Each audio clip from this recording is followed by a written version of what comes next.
The Sinner's Sanctuary. By Hugh Binning. HaleandFire.com. Part 9. Sermon 16. Verse 4, 5. Who walk not after the flesh, but after the Spirit. For they that are after the flesh, etc. If there were nothing else to engage our hearts to religion, I think this might do it, that there is so much reason in it. Truly it is the most rational thing in the world, except some revealed mysteries of faith, which are far above reason, but not contrary to it. There is nothing besides in it, but that which is the purest reason.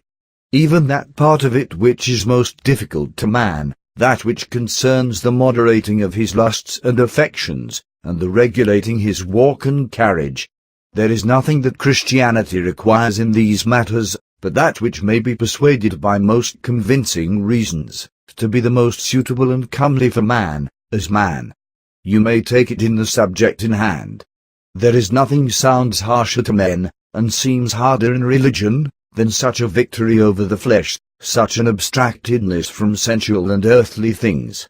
And yet, truly, there is nothing in the world that more adorns and beautifies a man, nothing so elevates him above beasts as this, insomuch that many natural spirits, void of this saving light, have notwithstanding been taken with somewhat of the beauty of it, and so far enamoured with the love of it, as to account all the world mad and brutish that follow these lower things, and enslave themselves unto them. I take the two fountains of all the pollutions, disorders, and defilements among men, to be the inconsideration and ignorance of God, that eternal Spirit and fountain being, and the ignorance of our own souls, those immortal spirits within us, which are derived from that fountain Spirit. This is the misery of men, that scarce do they once seriously reflect upon their own spirits, or think what immortal souls are within them, and what affinity these have to the fountain of all spirits. Therefore do men basely throw down themselves to the satisfaction of the lusts of the flesh. Now, indeed, this is the very beginning of Christianity, to reduce men from these baser thoughts and employments, to the consideration of their immortal souls within. And, oh, how will a Christian blush to behold himself in that light, to see the very image of a beast upon his nature, to look on that slavery and bondage of his far better part to the worst and brutish part in him, his flesh. If a man did wisely consider the constitution of his nature, from its first divine original, and what a thing the soul is, which is truly and more properly himself than his body, what excellency is in the soul beyond the body, and so, what preeminency it advanceth a man unto beyond the beast, he could not but account religion the very ornament and perfection of his nature. Reason will say, that the Spirit should rule and command the body, that flesh is but the minister and servant of the Spirit, that there is nothing the proper and peculiar good of man, but that which adorns and rectifies the Spirit, that all those external things which men's senses are carried after with so much violence, do not better a man, as man, but are common to beasts, that in these things, man's happiness as man, doth not all consist, but in some higher and more transcending good, which beasts are not capable of, and which may satisfy the immortal spirit, and not perish in the using, but live with it. All these things, the very natural frame and constitution of man doth convincingly persuade. Now then, may a soul think within itself, oh, how far am I departed from my original? How far degenerated from that noble and royal dignity, that God by the stamp of his image once put upon me? How is it that I am become a slave and drudge to that baser and brutish part, the flesh? I would have you retire into your own hearts, and ask such things at them. Man being in honour, and understanding not, is even like the beasts that perish. Truly we are become like beasts, because we consider not that we are men, and so advanced by creation far above beasts. The not reflecting on the immortal, spiritual nature of our souls, hath transformed us, in man, into the nature of beasts, perishing beasts. Christianity is the very transforming of a beast into a man, as sin was the deforming of man into a beast.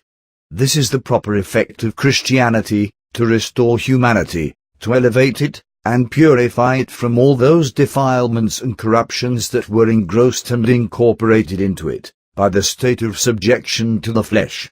And therefore the Apostle delineates the nature of it unto us, and draws the difference wide between the natural man and the Christian. The natures of things are dark and hidden in themselves, but they come to be known to us by their operations and acting. Their inclinations and instincts are known this way. Grace is truly a very spiritual thing, and the nature of it lies high. Yet as Christ could not be hid in the house, neither can grace be hid in the heart. It will be known by its working. Christ can be better hid in a home than in the heart, because, when he is in the heart, he is engaged to restore that heart and soul to its native dignity and preeminency over the flesh, and this cannot but cause much disturbance in the man, for a season. To change governments, to cast out usurpers and to restore the lawful and righteous owner to the possession of his right, cannot be done secretly and easily. It will shake the very foundations of a kingdom to accomplish it. So it is here the restitution of the soul to the possession of its right and dominion over the flesh, the casting out of the tyrannous and base usurper, the flesh, cannot be done, except all the man know it, feel it, and in a manner be pained with it. Now, the nature of Christianity doth lay itself open to us in these two especially, in what it minds and savours and how it causeth to walk. Life is known especially by affection and motion. A feeling, thinking, savouring power is a living power, so a moving, walking power is a living power, and these are here. The Christian is shortly described by his nature. He is one after the Spirit, not after the flesh, and by the proper characteristical operations of that nature, first, minding or savouring the things of the Spirit, which comprehends his inward thoughts, affections, intentions, and cogitations. All his inward senses are exercised about such objects. And then he is one walking after the Spirit, his motions are in a course of obedience, proceeding from that inward relish or taste that he hath of the things of God. It is not without very good reason that the name of a Christian is thus expressed, one after the Spirit. That is his character that expresses his nature unto us. Whether ye look to the original of Christianity, or the prime subject of it, or the chief end of it, it deserves to be called by this name. The original of it is very high as that eternal Spirit, as high as the God of the spirits of all flesh. Things are like their original, and some way participate of the nature of their causes. That which is born of the Spirit, is Spirit, John 3:6. That which is born of God, who is a Spirit, must be Spirit, 1 John 5:1. How royal a descent is that! How doth it nobilitate a man's nature! Truly, all other degrees of birth among men are vain imaginary things, that have no worth at all, put in the fancies of men. They put no real excellency in men. But this is only true nobility. This alone doth extract a man de face vulgi out of the dregs of the multitude. There is no intrinsic difference between bloods, or natures, but what this makes, this divine birth, this second birth. All other differences are but in opinion, this is in reality. It puts the image of the blessed Spirit upon a man. Truly, such a creature is not begotten in the womb of any natural cause, of my human persuasion, or enticing words of man's wisdom, of any external mercy or judgment. No instruction, no persuasion, no allurement, nor affrightment can make you Christians in the Spirit, till the Spirit blow when he pleaseth, and create you again. It must come from above, that power that set your hearts aright, and make them to look straight above. Christ Jesus came down from heaven unto the earth, and took on our flesh, that so the Almighty Spirit might come down to transform our spirits, and lift them up from the earth to the heaven. We cast the seed into the ground of men's hearts, and alas! It gets entry but in few souls, it is scattered rather on the highway side, and cannot reach into the arable ground of the heart, but it can do nothing without the influence of heaven, except the Spirit beget you again by that immortal seed of the Word. Therefore we would cease our wandering, that all the means of God's word and works do not beget more true Christians. I do rather wonder that any of Adam's wretched posterity should be begotten again, and advanced to so high a dignity, to be born of the Spirit. Oh, that Christians would mind their original, and wonder at it, and study to be like it. If you believe and consider that your descent is from that uncreated Spirit, how powerful might that be to conform you more and more to Him, and to transform more and more of your flesh into spirit. There is nothing will raise up the spirits of the children of princes more, than to know their royal birth and dignity. How should the consideration of this make your spirits suitable to your state or fortunes, as we used to say? You would labor to raise them up to that height of your original, and to walk worthy of that high calling. Oh, that we could learn that instruction from it which Paul gives, 1 Corinthians 1:30 and 31, but of him are ye in Christ, therefore let him that glorieth, glory in the Lord. Truly, a soul possessed with the meditation of this royal descent from God, could not possibly glory in those inglorious baser things, in which men glory, and could not contain or restrain gloriation and boasting in him. The glory of many is their shame, because it is their sin, of which they should be ashamed. But suppose that in which men glory be not shame in itself, as the lawful things of this present world, yet certainly it is a great shame for a Christian to glory in them, or esteem the better of himself for them. If this were minded always, that we are of God, born of God, what power do you think temptations, or solicitations to sin, would have over us? He that is born of God sinneth not, he keepeth himself, and that wicked one toucheth him not. 1 John 5:18 and 19. Truly, this consideration imprinted in the heart, would elevate us above all these baser persuasions of the flesh. This would make sin loathsome and despicable, as the greatest indignity we could do to our own natures. The strength and advantage of sin is to make us forget what we are, whom we have relation unto, to drink us drunk with the puddle of the world, or then with our own jealousies and suspicions, that we may forget our birth and state, and so be enticed to anything. If you would have wherewith to beat back all the fiery darts of the devil, take the shield of this faith and persuasion. How would it silence temptations? Shall I, who am a ruler, flee? Saith Nehemiah. Shall I, who am born of the Spirit? Shall I, who am of God in Christ, abase myself to such unworthy and base things? Shall I dishonor my Father, and disgrace myself? Then Christianity's chief residence, its royal seat, is in the spirit of a man, and so he is one after the Spirit. Be ye renewed in the spirit of your mind, Ephesians 4:23. As it is of a high descent, so it must have the highest and most honorable lodging in all the creation, that is, the spirit of a man. Without this there is no room else fit for it, and suitable to it, in this lower world. My son, give me thine heart, saith wisdom, Proverbs 23:26. It cares for nothing besides, if it get not the heart, the inmost cabinet of the imperial city of this Isle of Man, for out of it are the issues of life, that flow into all the members. Do not think that grace will lodge one night in your outward man, that you can put on Christianity upon your countenance or conversation without. Except you admit it into your souls, it can have no suitable entertainment there alone. It is of a spiritual nature, and it must have a spirit to abide in. Everything is best preserved and entertained by things suitable to its nature, such do incorporate together, and embosom one with another, whereas things keep a greater distance with things different in nature. A flame will die out among cold stones, without oily matter. This heavenly fire that has descended into the world, can have nothing earthly to feed upon.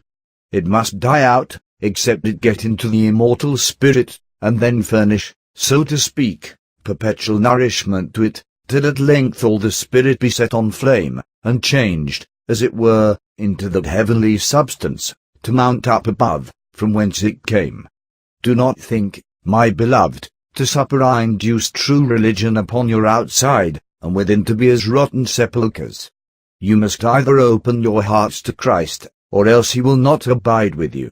Such a noble guest will not stay in the suburbs of the city, if you take him not into the palace. And truly the palace of our hearts is too unworthy for such a worthy guest, it hath been so defiled by sin. How vile is it? But if you would let him enter, he would wash it and cleanse it for himself.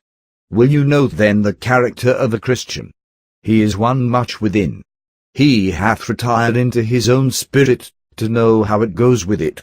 And he finds all so disordered and confused, all so unsettled, that he gets so much business to do at home, he gets no leisure to come much abroad again. It is the misery of men, that they are wholly without, carried into external things only. And this is the very character of a beast, that it cannot reflect inwardly upon itself, but is wholly spent on things that are presented to the outward senses. There is nothing in which men are more assimilated to beasts than this, that we do not speak in ourselves, or return into our own bosoms, but are wholly occupied about the things that are without us. And thus it fares with us, as with the man that is busy in all other men's matters, and never thinks of his own. His estate must needs ruin. All his affairs must be out of course. Truly, while we are immersed and drowned in external things, our souls are perishing, our inward estate is washing away. All our own affairs, that could only and properly be called ours, are disordered and jumbled. Therefore, Christianity doth first of all recall the wandering and vain spirit of man into itself, as that exhortation is, Psalm 4:9, to commune with his own heart, to make a diligent search of his own affairs. And, oh, how doth he find all out of course! As a garden neglected, all overgrown, as a house not inhabited, all dropping through, in a word, wholly ruinous, through intolerable negligence. It was the first turn of the prodigal to return to himself, he came to himself, Luke 15:17. Truly, sin is not only an aversion from God, but it is an estrangement from ourselves, from our souls, from our own happiness. It is a madness that takes away the use of reason and consideration of our own selves. But grace is a conversion, not only to God, but to ourselves. It bringeth a man home to his heart, maketh him sober again who was beside himself. Hence that phrase, 1 Kings 8:47. When they shall turn to their own hearts, and return. It is the most laborious vanity, or the vainest labor, to compass heaven and earth, to be so busied abroad, to know other things, and then to know and consider nothing of that which of all things most nearly concerns us, ourselves. What shall it profit a man, if he gain the whole world, and lose his soul? For that is himself. And what shall it profit to know all, and not know his soul, to be everywhere but where he ought to be? Well, a Christian is one called home from vain impertinent diversions, one that is occupied most about his soul and spirit, how to have all the disorders he finds in himself ordered, all those distempers cured, all those defilements washed.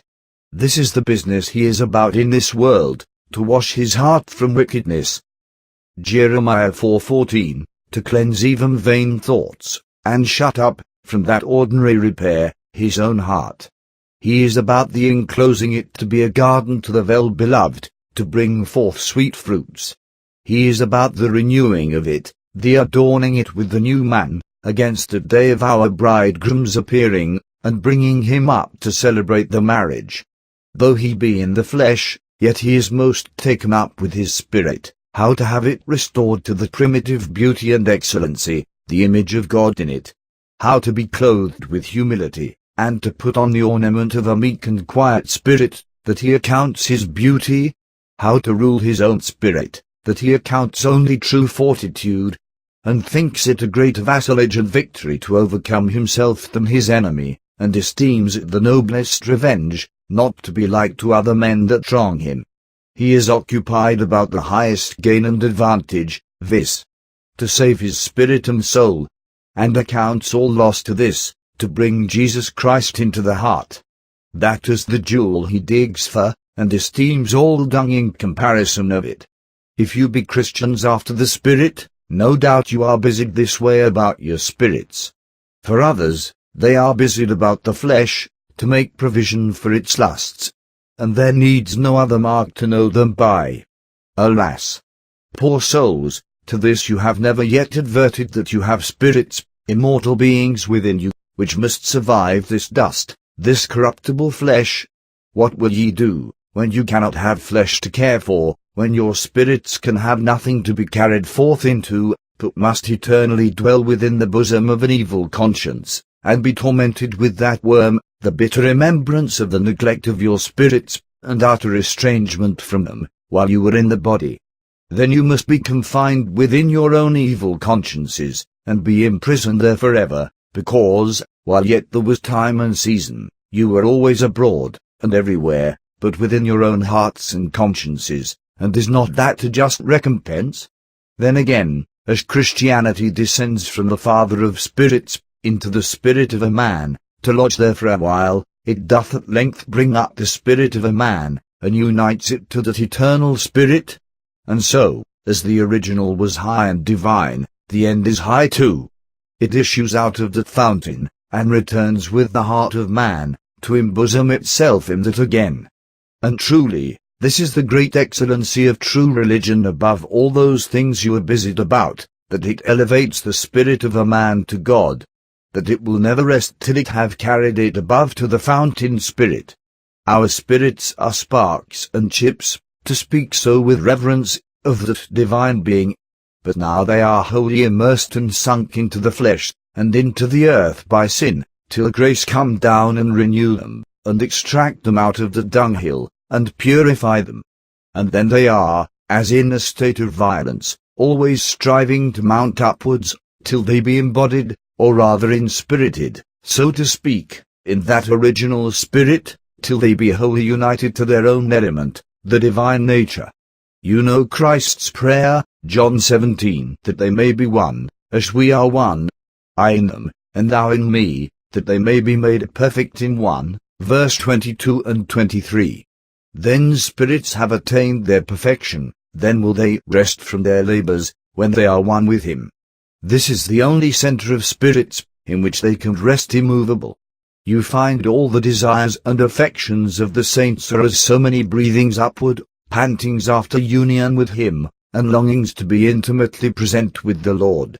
Therefore a Christian is one after the Spirit, groaning to be all spirit, to have the earthly house of this tabernacle dissolved, and to be clothed upon with that house from heaven. He knows with Paul, that he is not at home, though he be at home in the body, because the body is that which separates from the Lord, which partition wall he would willingly have taken down, that his spirit might be at home, present with the Lord. 2 Corinthians 5:1 etc. Who knoweth? Saith Solomon, the spirit of a man that ascends upward, and the spirit of the beast that goeth downward to the earth.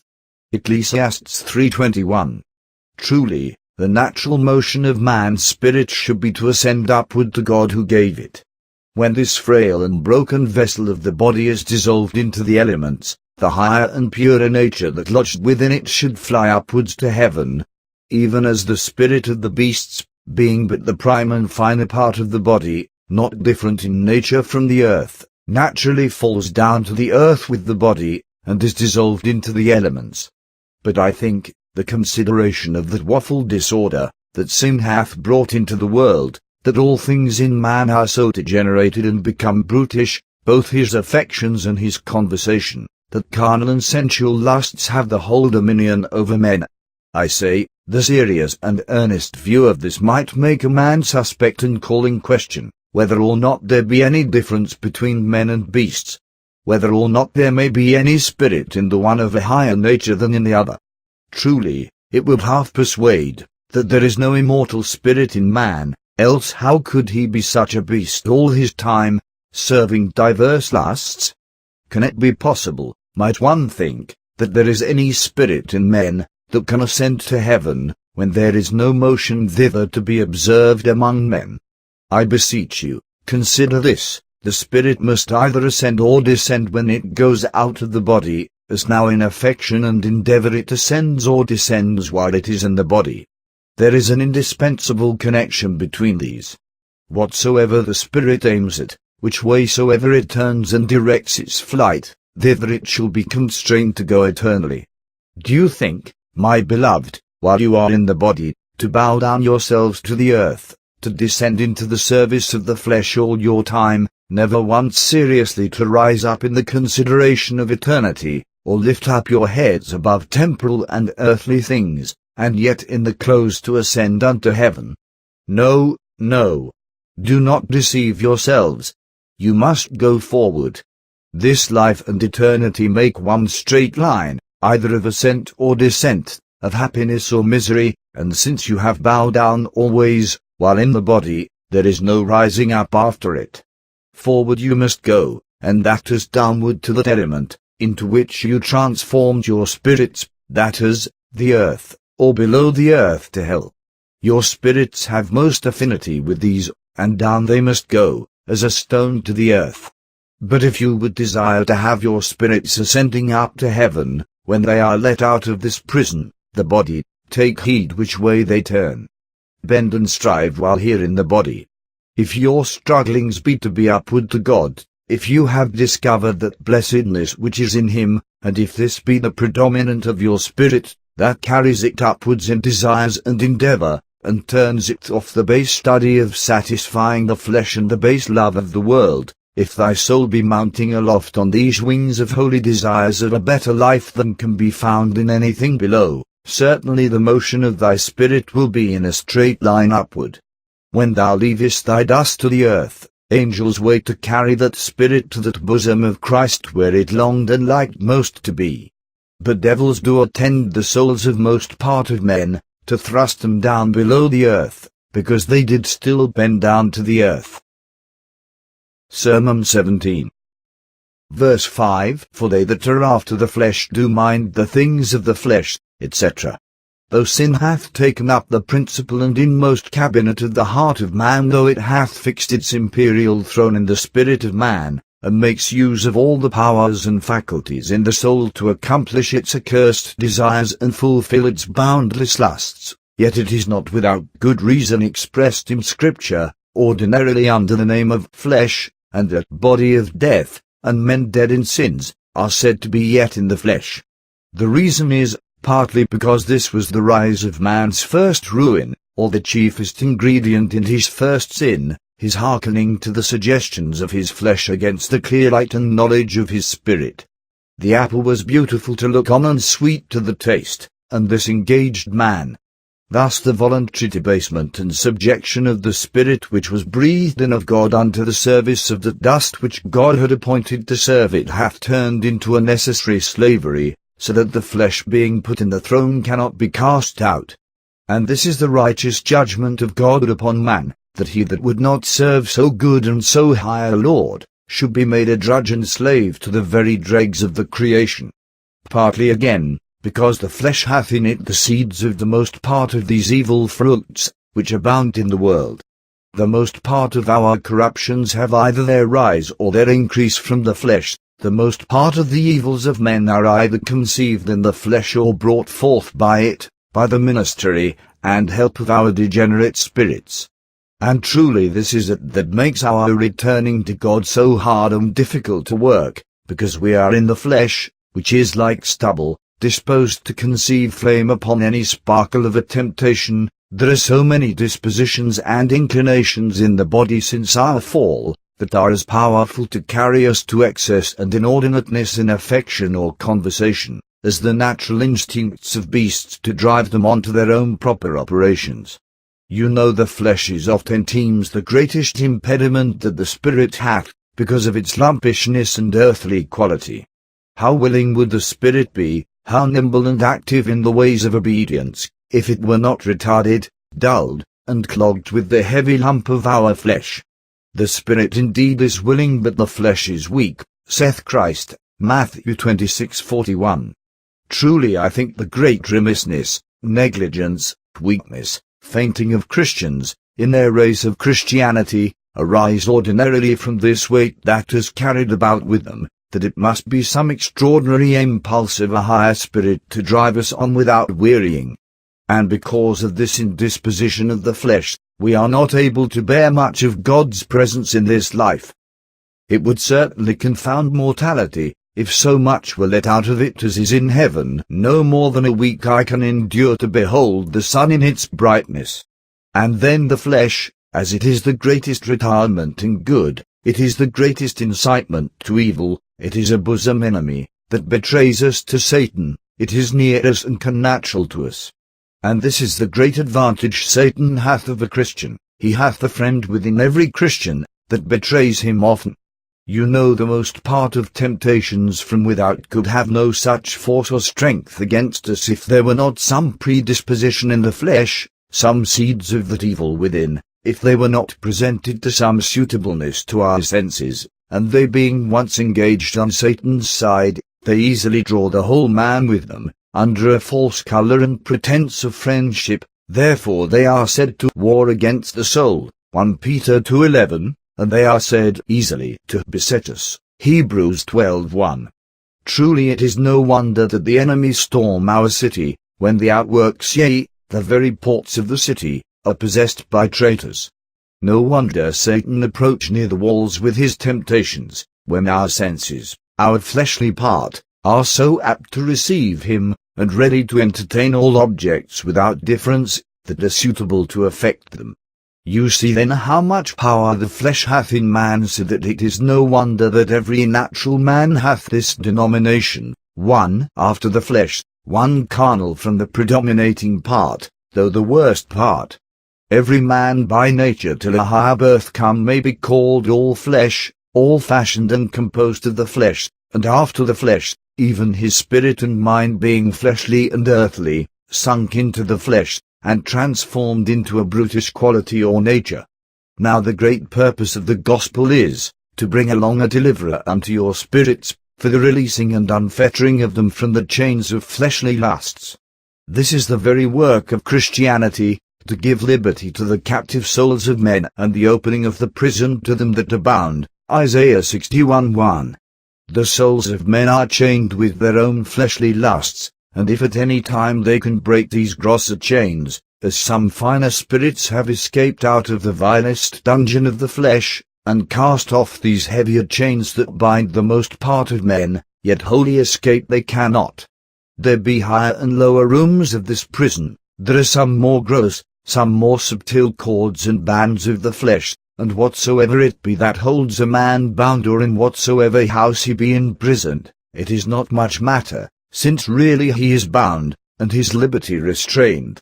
If a chain of gold bind as fast as a chain of iron, there is no real difference, except that mockery is added unto it, when a man is detained in a golden prison with golden chains.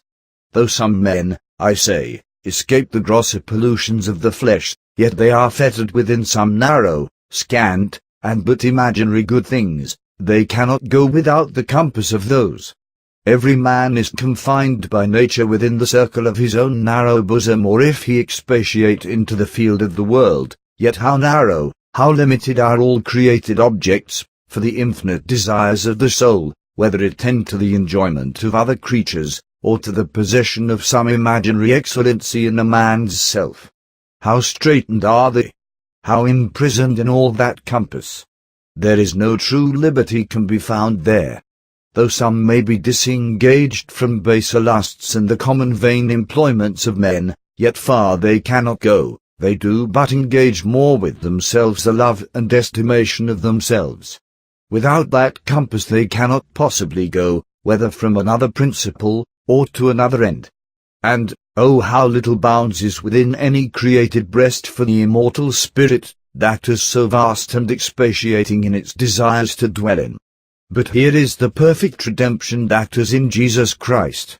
When he comes into the soul, he unfetters and releases it, not only of the grosser lusts of the flesh, but even of those subtle invisible bands of self-love, self-seeking, of all scant, narrow, and particular objects, and sets it at liberty to expatiate in that universal good, the infinite fullness of God, and grace which is in Christ Jesus. And hence a Christian is called one after the Spirit, that is, whose spirit is rid and delivered from that natural bondage and slavery to the creatures, and is espoused, at least in affection and endeavour, to the all-sufficient and self-sufficient God. We told you that this new nature of a Christian shows itself in affection and motion, in minding and walking, both the signs of life, and the proper actions of it. As the natural man is easily known by what he minds and savours, and what way he walks, so is the spiritual man. Minding or savouring comprehends, no doubt, all the inward acts of the soul, all the imaginations, cogitations, thoughts, affections, desires and purposes of the soul. To express it shortly, there is a concurrence of these two, cogitation and affection, the understanding and the will, in this business. The natural man knoweth not the things of the Spirit, so he cannot taste or relish them, since he doth not know them. 1 Corinthians 2:14. How can they believe on him whom they have not heard? But far more, how can men love and desire that which they do not know? Though it be hard to convince some that they know not God, nor the things of the Spirit, because they have some form of knowledge, and seem to understand, and can discourse on religion, yet I wonder that the most part of men, whose ignorance is written in their foreheads with such palpable characters, should have so much difficulty to take with this challenge. I am sure, many that persuade themselves of heaven, are yet shut up in that dungeon of natural blindness and darkness of mind, and that so gross and thick darkness that it is not possible to make them conceive any notion of spiritual things. The common twilight of nature is almost extinguished, and little or nothing increased by their education in the visible church. How can you prize and esteem Jesus Christ, of whom you know nothing but the bare name? How can you savour heaven, when you have never admitted one serious thought of the life to come? Oh, that you could be persuaded that the grace of God is inconsistent with such gross ignorance, as is in the generality light of you. Truly grace is a light shining in the soul, that opens the eyes to see that surrounds us in the gospel. But will you consider, beloved, how ready you are to receive other things of no moment, how your memories can retain them, and your understandings receive other purposes very perplexed and laborious, but for the knowledge of your sin and misery, or of that blessed remedy showed in the gospel, we cannot make you capable of a few questions about them, and if you learn the words by heart, as you used to speak, yet, alas, the matter and thing itself is not in the heart or mind, you have nothing but words, as appears. If we ask about the same matter in other words and terms, it is as dark and new to you, as if you had never heard it.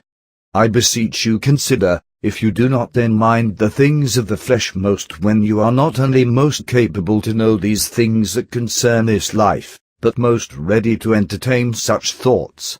You have no difficulty to mind the world whole weeks and years, but you can never find leisure or time to mind the life to come, and yet vainly you say, you mind it always. I beseech you, how do you mind God, and the things of God, when, if you will but recollect your thoughts, and gather the sum of them, you will not find one serious advised thought of him or his matters in a whole week? I profess I wonder how so many can enforce upon themselves a persuasion that God is always in their heart. I think it is the height of delusion. I am sure he is not in one of 10,000 thoughts, that travel, walk, lodge, and dwell in the souls of men, and yet they will needs bear upon themselves that they always mind him.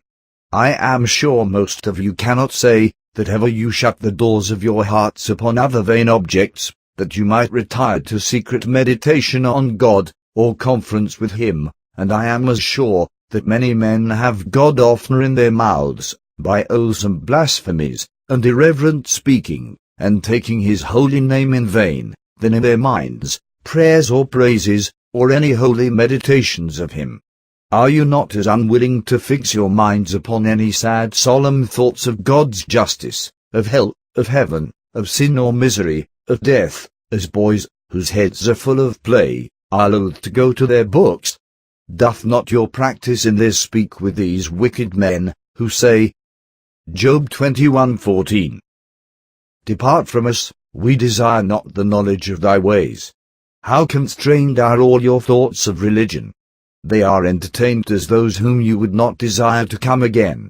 But how unconstrained, how free are all other thoughts! Our minds can rove whole days about vanity, about fancies, dreams, nothings.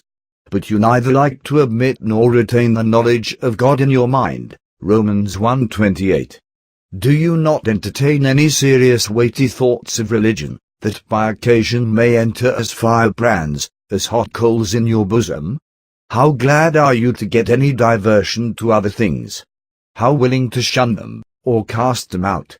But if it be any temporal thing, anything relating to this flesh, your thoughts come freely off, are steady and fixed as long as you please, your minds can travel through all the ends of the earth, to bring in some fancy of gain or advantage, or to steal by precious time, and that without wearying. Now all these things considered, my beloved, are you not carnal? I speak to the most of you, are you not those who are born of the flesh, since you mind nothing seriously, resolutely, constantly and willingly, but the things of the flesh, and the things of this life? Oh, it is no light matter to be born of the flesh. If you continue so, you are ordained for corruption, for death. To be carnally minded is death. Verse 6 of this chapter. But I am persuaded better things of some of you, that the true light of God hath shined into your hearts, and revealed more excellent things unto you than these perishing fleshly things, viz., heavenly, substantial, and eternal things in the gospel, which you account only worthy of the fixed and continued meditation of your spirits. I am sure you perceive another beauty and excellency in these things than the world doth, because the Spirit hath revealed them unto you. It is true that your minds are yet much darkened in their apprehension of spiritual things. They are not so willing to receive them, nor so ready to retain them as you desire. They are very unsettled and unsteady in the meditations of spiritual things, and there are innumerable thoughts of other things that pass through your hearts like common winds, uncontrolled at their pleasure. All this is true, but I am sure it is the grief of your souls that your hearts are not so fixed and established as the excellency of these spiritual things require. I know it will be the aim and real endeavor of any spiritual heart, to be shutting up all the entries and doors of the mind, that vain thoughts enter not. Yet enter they will. There are so many porches to enter in at, and our narrow spirits cannot watch at all. Every sense will let in objects, and imagination itself will be active in framing them, and presenting them, but yet the endeavor of a Christian will be, not to let them lodge long within. Jeremiah 4:14. If they come in unawares, he will labor to make a diversion to a better purpose, and so still it holds good, that the current and course of a Christian's thoughts and cogitations are upon the things of the Spirit, how to get his own heart washed and cleansed, how to be more holy and conformed to Christ, how to be at peace with God, and keep that peace unbroken, how to walk in obedience to God, and in duty towards men, how to forsake himself, and withal to deny himself in all these. I say, his most serious and solemn thoughts are about these things. His resolved and advised thoughts run most on this strain, though it be true that, whether he will or not, other vain and impertinent, or not so concerning thoughts, will pass more lightly, and too frequently through his heart. The other thing in which this spiritual life doth appear, is the current of the affections, or that relish and taste of the sweetness of the things of the Spirit, flowing from the apprehension of them in the mind. When the light is discovered indeed, and though it is a pleasant thing for the eye to behold it, as Solomon speaks, then the Spirit hath found an object suitable to its nature, and so it relisheth and delighteth in it. Therefore the word is not simple minding, or thinking, but savouring, thinking with affection upon them, tasting and feeding upon the knowledge of them. It is a minding of them with care and delight, with earnestness. O taste and see how good the Lord is. Psalm 34:8. Some things indeed cannot be known but by some sense. You cannot make a blind man apprehend what light is, till he see it. A deaf man cannot form a notion of sounds in his mind, except he once heard them. Neither can a man understand the sweetness of honey, but by tasting it. Truly spiritual things are of that nature. There is some hidden virtue and excellency in them, which is not obvious to every man that hath the bare knowledge of the letter, There is a spirit and life in them, that cannot be transmitted into your ears with the sound of words, or infused into ink and paper. It is only the inspiration of the Almighty can inspire this sensible perception, and real taste of spiritual things. Some powders do not smell till they are beaten. Truly, till these truths be well powdered and beaten small by meditation, they cannot smell so fragrantly to the spirit. As meats do not nourish till they be chewed and digested, so spiritual things do not relish to a soul, nor can they truly feed the soul, till they be chewed and digested into the heart by serious and earnest consideration.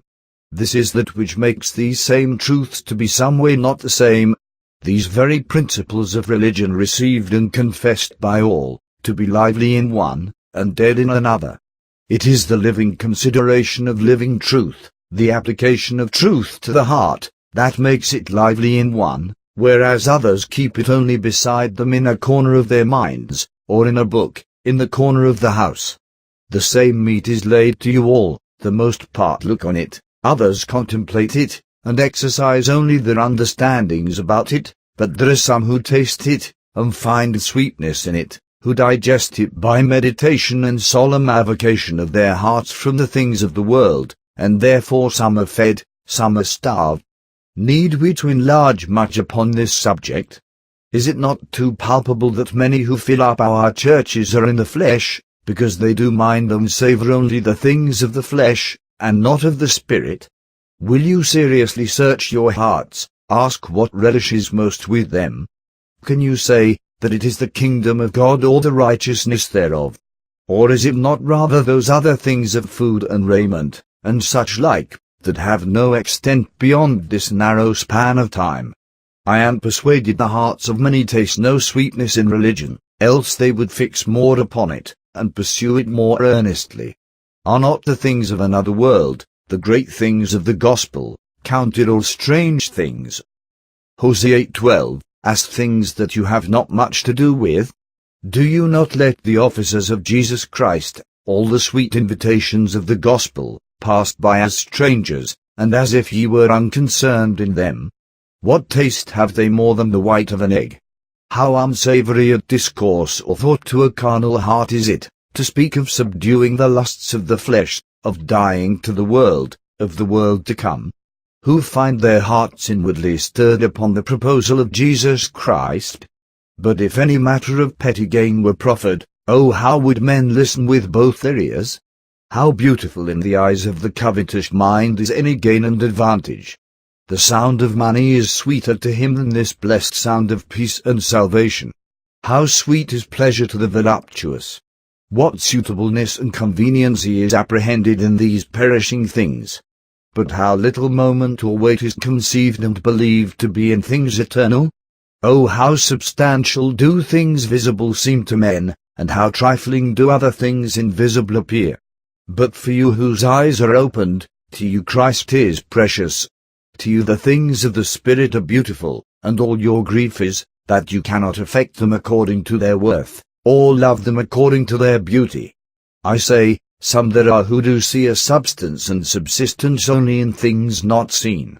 Hebrews 11:1, and for things that are seen and visible in this world, they do account them shadows only in comparison of things invisible. The world apprehends no realities, but in what they see, but a Christian apprehends no solid reality in that he sees, but only in that he sees not, and therefore, as in his judgment he looks upon the one as a shadow, the other as a substance, so he labours to proportion and conform his affection to a suitable entertainment of them, to give a show of affection to the things of this life, but the marrow and substance of his heart to the things invisible of another life. Thus the Apostle, 1 Corinthians 7:29, rejoicing, as if we rejoiced not, enjoying, as if we possessed not, using, as if we used not, half acts for half objects.